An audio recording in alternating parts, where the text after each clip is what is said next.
Greece tourist visa अब आप बहुत ही इजी स्टेप्स में अप्लाई करके ले सकते हो और वो भी बिल्कुल नॉमिनल कॉस्टिंग में। ग्रीस के बहुत सारे वीज़ा हमने अप्रूव करवाए हैं और आप कम्युनिटी सेक्शन में जाके चेकआउट कर सकते हैं। ग्रीस के वीज़ा में बहुत बेसिक रिक्वायरमेंट होती है जो कि कोई भी इजीली पूरी कर सकता है। बाकी रिक्वायरमेंट के बारे में हम आगे डिस्कस करेंगे। ग्रीस शेनेगन वीज़ा जो कि वैलिड रहेगा 29 शेनेगन कंट्रीज में। आप एक वीजा पे 29 की 29 कंट्रीज में तो ट्रेवल कर ही सकते हैं। बाकी इसके अलावा वीजा ऑन अराइवल वाली कंट्रीज और बढ़ जाती हैं 23 आपके पासपोर्ट पे। टर्की आपको वीजा ऑन अराइवल देगा, वैसे टर्की का वीजा लेना बहुत मुश्किल है। बिल्कुल इसी तरह बहुत सारी कंट्रीज है जो कि आपको वीजा ऑन अराइवल देती हैं अगर आपके पास वैलिड शेनेगन वीजा है। बस एक बात का ध्यान रखना कि आपकी आइटनरी में नंबर ऑफ डेज उसी कंट्री के ज्यादा होने चाहिए जिस कंट्री का वीजा आप अप्लाई कर रहे हो। अब बात करते हैं कुछ एक मिस्टेक्स की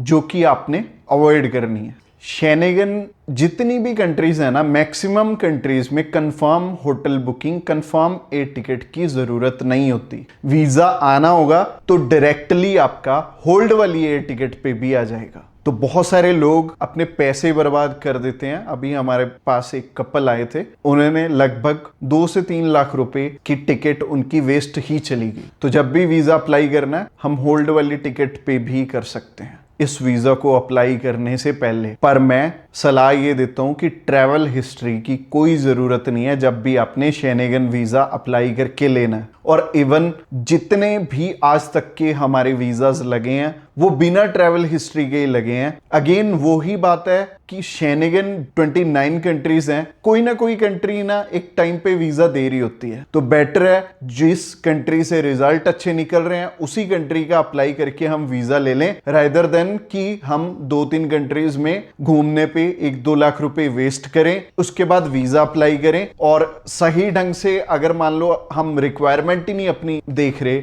और पूरी कर रहे तो वैसे भी एम्बेसी ने आपका रिफ्यूज करना, चाहे आप ट्रैवल हो चाहे नहीं हो। और एम्बेसी में आपको भी पता है सिर्फ और सिर्फ हमारे डॉक्यूमेंट्स ही जाना है, हमने तो वीएफएस सेंटर से वापस अपने घर पे लौट आना है। तो इस वीजा में आपकी सबसे पहली रिक्वायरमेंट है आपका पासपोर्ट, और पासपोर्ट में वैलिडिटी होनी चाहिए एटलीस्ट 6 मंथ की before applying for your visa. Passport size photograph चाहिए होंगी 35 बाय 45 की। वैलिड प्रूफ चाहिए होगा आपकी ऑक्यूपेशन का, अगर आप जॉब करते हैं तो एनओसी और सैलरी स्लिप्स, और अगर आप बिजनेस करते हैं तो बिजनेस रजिस्ट्रेशन की जरूरत होगी। और MSME, shop act, Gumasta, partnership firm या फिर प्राइवेट लिमिटेड कंपनी है आपकी, तो इनमें से कोई भी रजिस्ट्रेशन चलेगी। और अच्छा रहेगा अगर आपके पास करंट अकाउंट भी हो तो, अगर नहीं है तो भी आपका वीजा आ सकता है, पर स्ट्रेटेजी चेंज करनी पड़ेगी थोड़ी। बाकी आपके नंबर ऑफ डेज के अकॉर्डिंग हमें अपना बैंक बैलेंस भी समझना पड़ेगा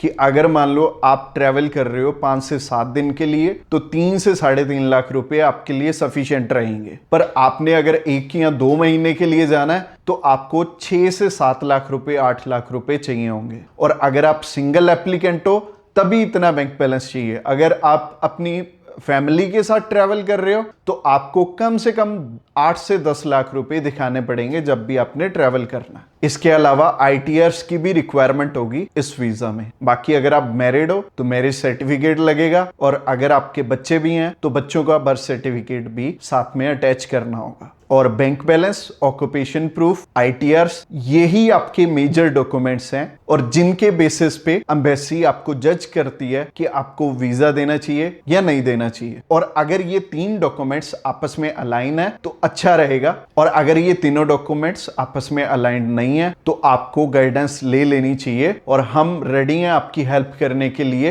एम्बेसी की कुछ एक और रिक्वायरमेंट्स भी होती हैं, जैसे कि visa application form, cover letter, itinerary. जिस हिसाब से आपकी आइटनरी होगी उसी अकॉर्डिंग आपको एयर टिकट, ट्रैवल इंश्योरेंस और होटल बुकिंग भी दिखानी पड़ेगी। और ये सारी चीजों में हम आपकी हेल्प कर सकते हैं। हमारी कॉस्टिंग बहुत ही नॉमिनल है, और अगर आप अपनी एप्लीकेशन खुद करोगे तो उससे भी कम कॉस्टिंग आपको हमारे थ्रू अप्लाई करने की पड़ेगी। जब बात वीजा की है तो आपको गलती नहीं करनी चाहिए, किसी ट्रैवल एक्सपर्ट की हेल्प जरूर ले लेनी चाहिए। हमारी कॉस्टिंग जानना चाहते हो तो अभी हमें कॉल करके जान सकते हो। इस वीडियो को रात को देख रहे हो तो मोर पे क्लिक करके आप डिस्क्रिप्शन बॉक्स में हमारा व्हाट्सएप का लिंक है, उस लिंक पे क्लिक करते ही आप हमें मैसेज सेंड कर पाएंगे और हमारी टीम ऑफ एक्सपर्ट्स जल्दी से जल्दी आपको कॉन्टेक्ट बैक करेगी। टीम के हर एक पर्सन को मैंने पर्सनली ट्रेंड किया और सारे ही टीम लीडर पिछले 5 साल से ग्रैब माई वीजा के साथ